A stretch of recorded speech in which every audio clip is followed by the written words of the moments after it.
Your show will go live in 5 seconds. 4, 3, 2, 1. Blog Talk Radio.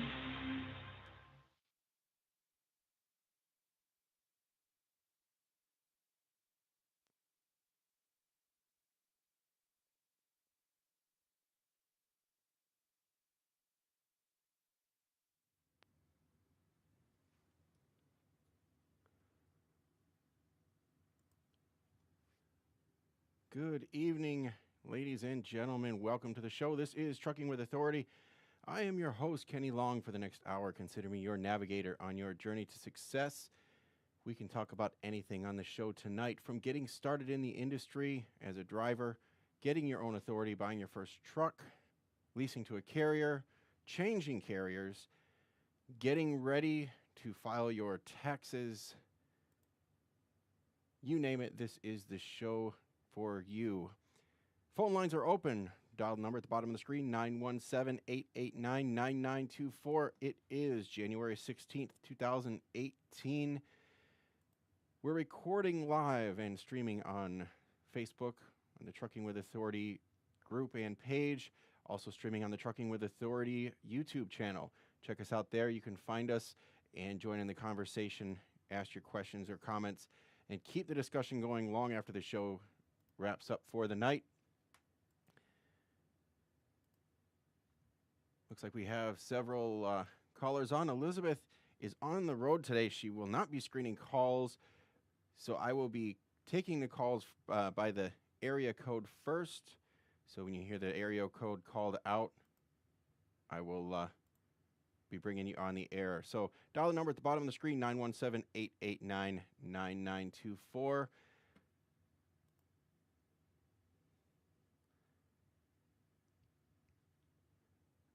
Facebook is just catching up, so we're gonna start this process over here and make sure we're recording on all platforms. Welcome to the show. This is Trucking with Authority. I'm your host, Kenny Long. For the next hour, consider me your navigator on your journey to success. We can talk about anything from getting started as a driver in the trucking industry, buying your first truck, leasing to a carrier, leasing to a different carrier, changing carriers, that is, getting your own authority, working with brokers, load boards, negotiations, dealing with the FMCSA. You name it, we will talk about it here on the show. Call the number at the bottom of the screen, 917-889-9924. If you have any questions or comments. Looks like we have people joining on the stream now. Streaming live on Facebook. I did confirm we are live, finally. Streaming live on Facebook. If you're watching the Facebook stream, I am alone in the office today, so if you could do me a favor and share this out to the various related groups. We're streaming only in the Facebook page right now, but if you all can share that out to the Rates and Lanes page and the Trucking with Authority group and so forth, I would appreciate it. We're also streaming live on YouTube tonight. Check us out on the Trucking with Authority YouTube channel and Blog Talk Radio. It looks like we have a couple of callers coming in. Call the number at the bottom of the screen, 917-889-9924.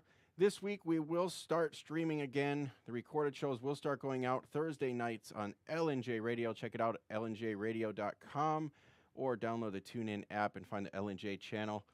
7 p.m. on Thursdays, you can catch the recordings of the show. And it won't be the same show. I've got recordings. We're starting to build up an archive now. That's why we've been off the air over there for a few weeks. We've started to build up a database of shows. So if you missed this show, you can catch it in a future broadcast, or you can catch previous shows over there. A lot of great information going around. All right, as I said, those of you that are streaming on the Facebook channel, if you could please share this out to the various groups. I'm alone in the office today. Elizabeth is on the road, so if you can share this out. If you're watching on the feed, either Facebook or YouTube, numbers at the bottom of the screen, 917-889-9924. As I said, Elizabeth is not here with me today, so I will be bringing the calls on by the area code first. Phone lines are open. Number is 917-889-9924. If you're listening to the L&J recording, we record the shows live on Tuesday nights at 7 p.m. We try to be consistent every week. Sometimes we miss a week here and there. Sometimes we're a little off from the 7 p.m. schedule. We try to be consistent. We're working on a lot of things here. The Drive event back in October was a huge success. I haven't talked a whole lot about it.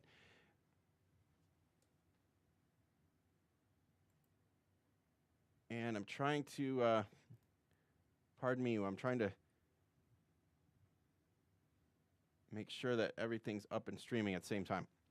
I haven't talked a whole lot about the Drive event. It was an awesome, awesome success. Reason I haven't talked about it is because as soon as that event was over, I started planning for the next event. So I've been looking at the notes, looking at the pictures and videos, checking with the sponsors, and we will be doing another event this year. So I'll just put that out there right now. We are planning an event. It will be bigger and better.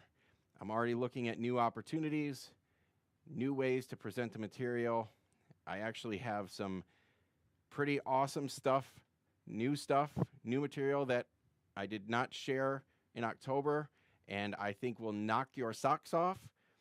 We're looking at different programs, different ways to make this work. I want to make sure that everybody gets the information they need.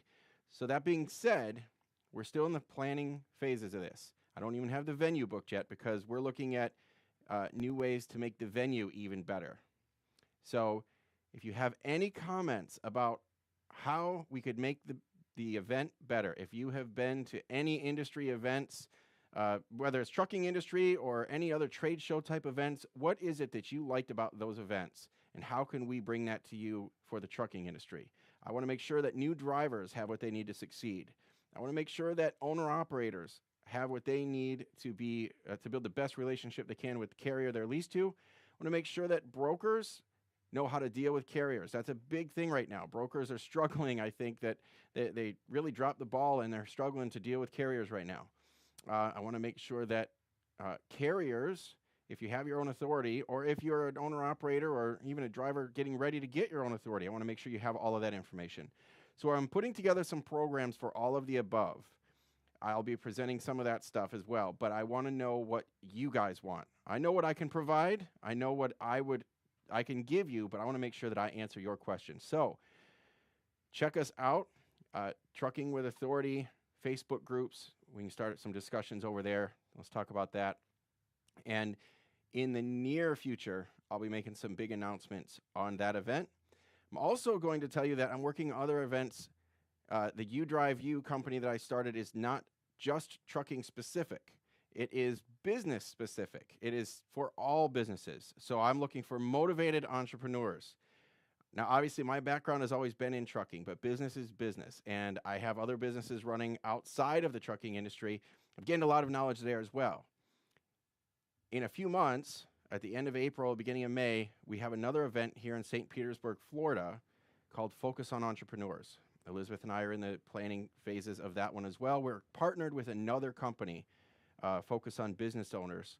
And we have some major heavy hitters that are a part of that company. And we will be putting some stuff together and helping them put on an amazing event there. Now, it's not trucking specific, but they are putting together some presentations and some information that every business should want to know. So I will be bringing more information there as well if anybody has any interest in coming down to St. Petersburg, Florida this spring. So that one is not my event specifically, but we are partnering up and trying to put on a good show there. And then we will be bringing even more awesome content that is trucking specific, industry related, sometime later this year. And I want to start the discussion on that. What do you want? What do you need? What have you been missing? What is the component that you have the most questions about that you need a better understanding? And we have time to plan this. I can find the experts. I can bring them in. I can build a program to answer your question. If we need breakout sessions, if I need to schedule a whole day just on a certain topic, if there's something that you want, I want to make sure that we provide that for you. This is something, now this, just like this podcast is your show, we are here to answer questions for you. That event is your event. I want to make sure that I bring all the content that I can for you. I am just a facilitator. I am just there to organize it, to bring the community together, and that's what it's all about. So, any questions or comments on that? Just let's start the discussion. If you have anything you want to bring to the air tonight, go ahead and press 1 on the keypad. Dial number at the bottom of the screen, 917-889-9924. Once you're in, press 1 on the keypad. We do have a couple of hands raised already in the green room. I don't have a call screener tonight, so I will just I will bring you on the air by your area code. And now one of the things I want to talk about tonight, tonight's big topic is the news. Rates are phenomenal. And I mean, I'm going to lose my voice talking about how good the rates are lately. Everybody knows that. The rates are absolutely phenomenal right now. We're setting records. It's funny because the news, the headlines today were that rates started to drop this week. Well, van rates dropped 2 pennies this past week on average. 2 pennies. The week previous to that, they shot up to $2.30, set a new record. If other than last week, they would still be at a record high. Last week is the only week higher. Rates are still phenomenal for all segments. Pretty much no matter where you are in the country. Now, there's obviously hot spots, but really, 2 years ago, 2015, even 2016, the rates that we are seeing in the dead areas, the cold spots, are still better than what they were in the hot spots just a couple of years ago. It's an awesome market to be in. Now, that has dominated the news lately. I've talked about it. Every other radio show, every other podcast, everybody, all the Facebook, every group is talking about it. All the YouTube channels are all talking about it. Everybody's talking about how great the rates are. But there's a lot of other headlines that I call below the fold. The front page is rates. There's a lot of other headlines that are below the fold, and we want to talk about those tonight. What other news are you seeing? What other trends are you starting to notice out there? Because there's a lot of other things going on that will change this industry. So rates are awesome. New report says the growth of 2017. Now, we are into the middle of January. The numbers are starting to come in for the entirety of 2017 now. So 2017, the numbers are coming in, and the growth of 2017 is better than it has been in all of the past 4 years combined. So GDP is up. The industry is up. The brief on this is the trucking shipments increased 0.2% month to month and 6.3% year over year in November 2017. Expenditures increased 0.9% month to month and a whopping 14.3% year over year, according to the Cass Freight Index. This is from supplychaindive.com. The data marks November 2017 as the point of strongest growth since November 2007. Huge growth since November 2007. Because 2017's data was so strong, the Cass Freight Index predicts 2018 will see record highs in the trucking industry. Now, they have a graph here showing just the index is just phenomenal. These lines are just, it's spiking right now. It's just amazing to see the trends in this industry right now. The question is why? Now, we know the rates are good. We know that the headlines are saying they're going to get better. But what are the underlying factors that play into that? As I said, the reports this week from DAT Trendlines are showing that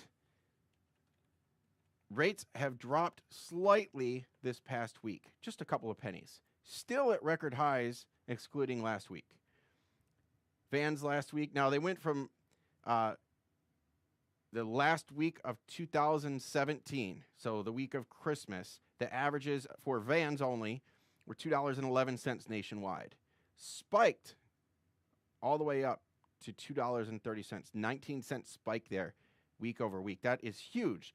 Now you see a spike that big, nearly 20-cent spike. And then it says rates decline slightly as capacity returns. That wah, wah, wah. I can hear the trombones now. Declined 2 whole whopping cents after an increase that big the week before. Van rates are still on a nationwide average at $2.28 per mile. Flatbed rates last week spiked about 10 cents. They dropped about 1 penny on average this past week. Still not anything to worry about there. Flatbed's still strong. Now, flatbed has been consistent. Typically, as we get into the colder months, October, November, you start to see a decline in flatbed rates, but flatbed has been steady and consistent through the wintertime, which is an awesome sign. We're not seeing the declines. And to see a 10-cent spike in the first week of January is a really positive note. So flatbed is just holding strong. I expect when we see spring hit, once we see the building materials start moving again, flatbed is going to start setting even more records. Now, reefer is unbelievable. I don't even know what to say about reefer. So we finished out 2017. It spiked second week of second week of December. We were at about $2.40 per mile, which was still a little better than flatbed. Not a whole lot, but it's pretty good than for the reefer segment. $2.40 a mile on nationwide average. Spiked again the last week, the week of Christmas, New Year's, spiked 6 cents. Holidays probably had something to do with that. But then it spiked again the first week of January. And that's why I was excited last week. This report came out last week, Tuesday, before the show. $2.71 was the average reefer rates. Average, which means if that's the average, of course there were some lower, but there was a lot moving a whole lot higher than that. A lot higher than that. I was seeing stuff moving $5, $6, $7 a mile on long haul freight. We're not talking about the short haul numbers. And it's one thing to say you move something for 100 or 200 miles and you're getting $5, $6 a mile for it, but we saw freight last week moving at $5 or $6 a mile on 1,000-mile runs. It was, unbelievable. Cue the trombones, wah, wah, wah, right? A whole penny drop this week. 1 penny. We're still at $2.70 per mile on average. That is still, excluding last week, all these numbers are record-breaking. Just amazing numbers. So the growth is stronger than it has been in the trucking industry in the past 4 years. We're seeing economic indicators stronger than they've been since 2007, which to me means we need to start thinking about more than just the effect. We need to start looking at the cause, especially when you start comparing numbers to 2007, because let's look at the economic indicators of 2007 and what was to follow, because that was one of the biggest crashes that we have experienced really since the Great Depression. We call it the Great Recession. It wasn't quite that bad, but definitely wasn't good. So when you start seeing numbers as strong, we have to start exploring as to why. Now, capacity has definitely changed. Demand has definitely been changing. Now, the growth, the economic growth, the GDP has been growing. We haven't seen this level of growth, and I don't mean to correlate this with the presidential years, but the entire Obama era, we did not see this type of growth. And whether or not that has anything to do with the politics of the time, we don't know. We do know that consumer confidence is way up over the past year or so. We do know that the growth is finally in a positive number. It was pretty much stagnant for, almost really 10 years, since 2007, 2008. It was pretty much stagnant. We had a major crash there in the beginning. So, when the demand starts going up because people are building things, companies are investing, that we've got construction up, we have manufacturing up, and this does have something to do with politics. We do have companies that are dumping billions of dollars back into this country in the manufacturing segment. That makes a big difference. So that drives the market. That drives the economic indicators do drive the trucking industry. The first to see this is the trucking industry, because as soon as you start seeing more people buying, you see demand going up, more shipping, which instantly means we need more trucks. So capacity issues have changed. Throw into that the ELD. Now, that's been another big headline. The ELDs have been a big headline. Have companies gone out of business? Maybe. I don't think that's necessarily the problem. Have trucks lost that much capacity? I honestly don't think that's necessarily the case. I think the ELDs are a smaller factor here than one might give it credit for. But I will say they are a factor.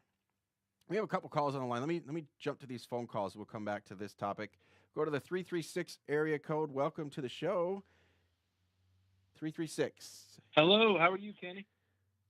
Fantastic. What's on your mind? Yes, sir. I've got a question for you. Couple questions, actually. So I've actually applied for my authority already, actually recently within the past week. I came across the documents that you got on your Facebook page in the group where it says to apply for common carrier authority as well as contract carrier authority. When I filled out the application, I only filled it out as common carrier. Okay. Is that all right? And I guess what is like the main difference between the two? Okay. It really won't change anything. FMCSA kind of did away with the difference between the two. It used to be that contract was if you were working directly with shippers, you signed long-term contracts, and common was more the spot market guys. Now, the difference was if you were contracted with a carrier, you may not have to have insurance, and common carriers bouncing, common carriers bouncing around that FMCSA required insurance. They did away with that I'm tongue-tied tonight. Distinguishing feature, and neither of them require cargo insurance anymore. So it really doesn't matter. Both of them allow you to function in the exact same way. So I only said that you should apply for both so you get both on your checklist, and it'll never be a question. It never will be anyway, I promise you. But if you ever had somebody say, hey, you should have this or that, you would have them both. But if you didn't get them both, you could still go back in and reapply. If you just put the application in, you could go in and check the other box. It won't cost you anything more. They'll probably grant them around about the same time. If it was something that you went in, I made this mistake because I was doing this podcast. I only had common authority in the beginning. 2 years into it, because I was doing this show, just, for the fun of it, I went back in and applied and got my contract authority as well. Well, they issued that authority. Then all of a sudden I had brokers saying, well, your authority's too new. We can't work with you. I said, I've been in business a couple of years. So what's going on? Well, it says here it was just granted. Well, and I had to explain it to them. Now it worked out. Now, if you went ahead and got them both at the same time, that wouldn't be an issue. But it's really not an issue either way. Once the URS system, Unified Registration System, is completely rolled out, they're going to completely do away with that anyway. It'll just be authority yes or authority no. The only different types of authority will be either broker, carrier, freight forwarder, and then, of course, household goods is a completely different, segment, almost a different industry. But if you've got one or the other, you're fine. Cool. Okay. And then my next question, last question, is going to be about the driver qualification file. Okay. Is it worthwhile to go through a third-party service? And I guess what are the requirements? Again, I would be running under my own authority. It would just be me. I'd be the owner, the driver, all of the above. So again, like I know they call for a road test and everything like that. Like, do I test myself? Do I just like check the box, or like what am I doing here? Okay. For the road test is not required for a CDL driver. Okay, so right there, you don't have to worry about it. If you have a CDL, one of the requirements for getting a CDL license is to take a road test. So that actually qualifies, and you can check that box off. So you don't have to worry about that. If you ever hired a driver that has a CDL, you don't have to worry about it. If you ever hired a driver, for example, that was going to drive a box truck or something that did not require a CDL, you would want to give them a road test. If it's you can pencil whip that one. It's not a big deal. The inspector will understand that. Going through a third party, I don't think it's worth it. You might just to make sure you have all your ducks in a row. JJ Keller offers a driver qualification file, has all the forms you need, and you might go through that just to make sure that you have everything and it's nice and neat. But really, you could do this all yourself. You should still do your own background checks. You still need a motor vehicle record. You still need, obviously, your drug testing service. You have to be, get your pre-employment drug test done. You still have to get your, be a part of a drug consortium. And Elizabeth just walked in the room, so you still need to do, like I said, your motor vehicle record and your pre-employment drug test history. In other words, you need to check with all your previous employers and make sure that you get the history for anybody that you've worked for the past 3 years where you were DOT, had to be DOT compliant. Got it. Okay. And then as far as consortiums, who you recommend, and then you just have to sign up for it, or do you actually have to have like policies written down and laid out and everything like that? Okay. Yes, you should have your own policy. You should have your own policy written. That being said, usually when you're a startup and you sign up with these consortiums, they will give you an outline of what you need. Typically, that will suffice for your requirements. Who do I recommend? There's a lot of them out there. I like NASTC. I think an independent carrier should join NASTC for a lot of reasons. The number one reason being the fuel card program. The fuel card, the discounts you'll get are unbeatable. No factoring company can touch it. Maybe you can get the similar discounts if you work with a broker that offers those discounts. If it's a fleet, like one of the, Landstar and Mercer, for example, will pay you on a fuel card, and you can use that fuel card and buy fuel. But you would have to work for those brokers to get paid on those cards to use it. So that's not necessarily the best situation. So NASTC fuel card is the number one that I recommend. As long as you're part of that program, a new entrant to that, in other words, if you just join NASTC, they want you to pay an initiation fee, and they want you to go to their new entrant class. If you were to buy their safety program, which includes their drug testing program, you don't have to necessarily go to their class, which could be a benefit. I do think that their program, they also have an option where they could train somebody in your organization, be it your wife or significant other, or if you have a friend that you want to have part of this, make them your the authority for your drug testing program. In other words, you can't be your own, at least you're not supposed to be your own administrator for that program, because when you get the notice, you're supposed to tell the employee when they're on duty. So the problem becomes, let's say you're on vacation this week and you get the notice. Well, you're not working, but you already have the notice, and you're really only supposed to take the drug test when you're actually working. So that doesn't really work. You're supposed to have somebody else be the administrator for that program. They can train that administrator to actually do the collections. So they will actually give you all of the sample bottles and the test labels and all this stuff, and to send it to the lab, the FedEx labels, everything. You sample it. You're qualified to take the samples. You send it to the lab, and that's all you need. So that's a benefit. That's one of the reasons that I joined NASTC's drug testing program, because being able to have somebody in your own organization do the actual collections is a huge benefit. That way you don't have to try to find a lab while you're out on the road. Now, that being said, even though they offer that, most of the time I find myself sending somebody to the lab anyway. I never have done my own collections. I have all the materials. I've never once used them. So it's still, if you want to go to Express Labs, I believe is one. I think it's about $100 and some a year. OIDA, I believe, has an organization as well. Let me think. There are now another one. Almost all of them will cost you a fee. Check with some of the local collection labs. There's a lot of local. They might be franchises of Quest or some of those others, but they're a local franchise owned locally, and they may have their own consortium that you can join, which a lot of times is free. So check there as well. Got it. Do you have to worry about like any scams or anything like that, or just say, hey guys, are you DOT compliant? And yes is the answer, and then you're good to go type deal? Well, they should be able to show you that they're DOT compliant, make sure that they do meet the requirements. Certainly there are companies out there that don't meet the requirements. There's other, for example, factories and things may be in some type of a random drug testing program, but would not be DOT compliant. So you have to make sure that. But if they are with one of the major networks like Quest or Trying to think of some of the other ones. That's one of the biggest ones out there. They will be because they've obviously been qualified to do the DOT testing. Got it. Cool. Thank you, sir. Appreciate your time. All right. Thank you very much for the call. We'll jump to the next caller here. Number area code 586. Welcome to the show. How can we help you? Hey, good afternoon, Kenny. This is Ron from White Lake, Michigan. Got a quick question for you. Yes, sir. Hey, I got my authority thanks to you for all the information you've given out. I passed my my audit.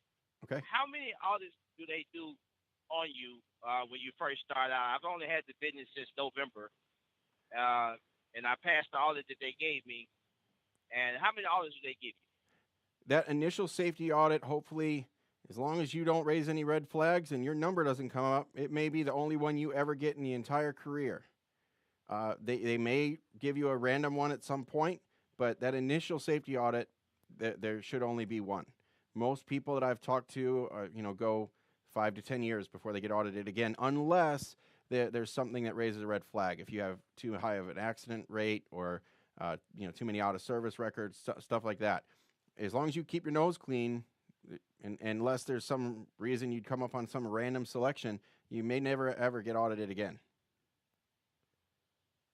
Okay. The last question I have is, after I had that audit, I had a letter to come in the mail. It's probably spam, but I don't know for sure. It says that I have to enroll in some kind of drug and alcohol program online for X amount of dollars. But I already have a drug consortium. So you think that's spam mail? It definitely is spam. I will say that you are required to have training to be the administrator for your program. So you may need to have some further training. Contact your consortium, whatever company you have decided to go with, and ask them what they have available for you. Usually that's not really enforced. But again, as I was explaining to the previous caller, you technically, because you're a one-truck operation, should not be the administrator for your own random program. So in other words, if your name gets drawn out of the hat, you get the random selection, and they contact you, you are supposed to be in a position to where you can tell the driver when they're due to go. But if you are the one that gets the notice, you might get it at a time when you can't really do the test. In other words, if you're laying on the beach drinking margaritas and you're checking your email and, look, I just got random selected. Well, you're not in the truck. You're not working. Technically, you're not supposed to go in for a test. You're supposed to be basically coming right off the road or on a run in the truck actually working when you get selected. So that's the problem there. But if you had a friend doing it, they'll get the notice and then they can tell you when you're actually due. So those are the types of things that you're supposed to be trained on. So technically, yes, you're supposed to have that type of training, but no, you don't necessarily have to pay one of these companies to do it. Usually the company that you have the program with has a program that you can get in on. Yeah, that's what they told me, that they have a random selection of drug tests. So, and I'm enrolled with a program before I even got started, really. So, right, but you're enrolled in that program, but you would be the administrator. And every program works different. Maybe you're in a program where they provide an administrator. Who is the person that they contact when you get randomly selected? They contact me. Okay. Now, what happens if you're on vacation this week and you're laying on the beach in Mexico and drinking a margarita or something, and then your name comes up? Who do they contact? Actually, they never asked me anything like that, so they only have me down as the only contact. Okay. Find out how that works. Do they have... See, if you are the administrator... See, for me...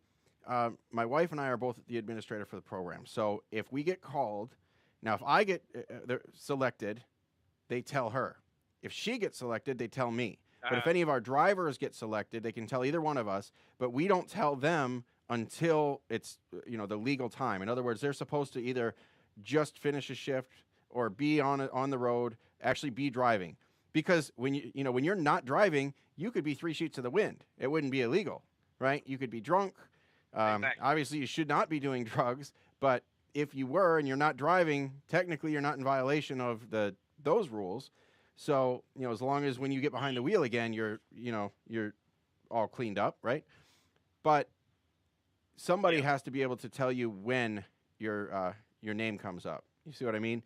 So if you are the administrator, do they have somebody that oversees it and only tells you, like, in other words, the phone call would go something like this: "Sir, are you on the road? Yes or no?" And you say, "No, I'm at home this weekend. I'm hanging out with the kids, having a barbecue." Right? Well, then they say, "Okay, we'll talk to you next week." Right? As soon as they tell you that you've been flagged for a random drug test, you have to go. Even it doesn't matter if you're on, if you're drinking or you're having a good time, whatever it is, right? You have to go. If you're not working, they shouldn't tell you that. You see what I mean? So those are the rules that you're supposed to find out with this training to be an administrator for the program. Okay. All right. Well, I can give them a call tomorrow to find out exactly how that works and how their program is really set up. Right. Yeah. And that's you technically would require training for that, and ask them if they offer it. And most of the companies that have a consortium do have some type of training to help explain the rules. Okay. I appreciate it. Awesome. Okay. All right. Anybody else have any questions or comments? Call the number at the bottom of the screen, 917-889-9924. We do have several people streaming on Facebook and on YouTube. Checking all these streams out now, and we'll get to those questions after the show. I'll take this phone calls first.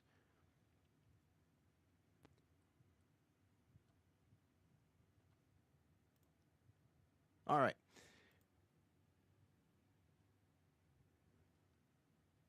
And let's see here. So capacity is tight, not necessarily because of lack of trucks, but because demand is up as well. So yes, I do believe that the ELDs had an effect. I believe things got tight. I believe that a lot of trucks have shut down or gone out of business, decided to close up the doors. I know of some drivers that decided to hang up the keys. I don't think it was the right choice, but they decided to do that, and that's up to them. So that has had an effect. I don't think that's the primary reason. I think the increase in demand has been a bigger factor in rates than the slowdown in trucks. But ELDs have had an effect. And, and I think it's a good thing. It's a good effect because the rates are phenomenal. All of our trucks were running legal before, and they enjoyed the paper, I'm sure, but, they're not having much of a problem on the ELDs now as well. So capacity has changed. We need to keep an eye on capacity. So I would recommend that because you don't have a whole lot of control.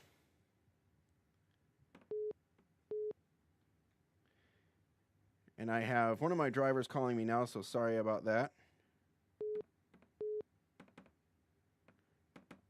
Call the show for your comments. That's a good reminder. Call the show for your comments, Jason. So we need to keep an eye on capacity and the demand. So there's two sides of this: the supply of trucks, the demand because of the volume of freight. I think right now trucks have dropped at the same time demand is growing. So we need to keep an eye on that. What will change demand? What will cause the demand to either rise or fall? Right now, everything is indicating that demand is only getting stronger. And if you look at other news, there's a lot to say that it is getting stronger. So another one is Walmart. Walmart this past week has said that they are raising their minimum wage, in other words, the starting wage for their lowest level employees, to $11 an hour. which everybody was in love with that idea until they said, but in order to do that, we are going to close 63 Sam's Club stores. Now, you might think that closing 63 Sam's Club stores means that they're reducing the demand and reducing that the supply and demand in our favor. But I believe it's just the opposite, because if you look at what they're actually doing, they've closed the stores that weren't moving enough volume, and they're taking a couple of those stores and turning them into e-commerce warehouses. That's a good thing, because e-commerce is the way the entire industry is shifting. Retail, brick and mortar retail is old news.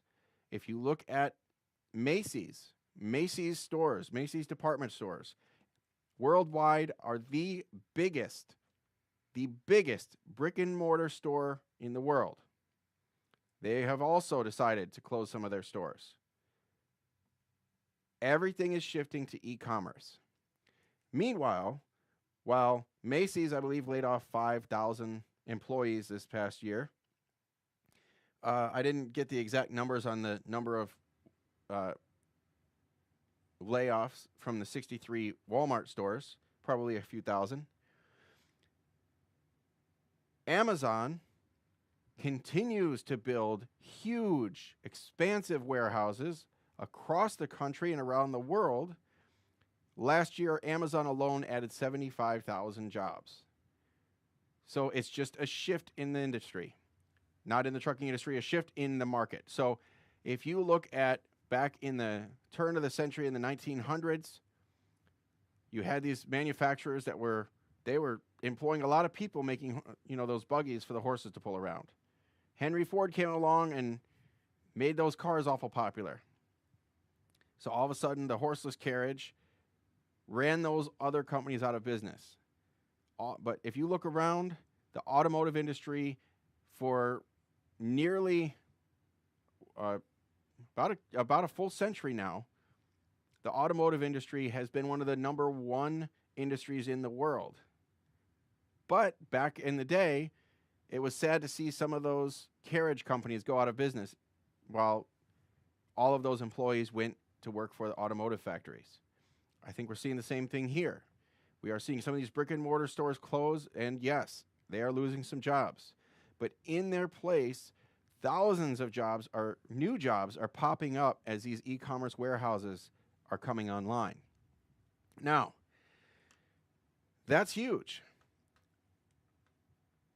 Airlines are another one. While the freight industry for trucking has grown, so has the freight industry for other segments, such as the airlines. Airlines are getting huge. Overnight air. Phoenix, Arizona. I think I lost that article here. For the first time ever, we will have our first airport dedicated to international commerce in Phoenix, Arizona. These planes will be landing with freight that is bound for other countries.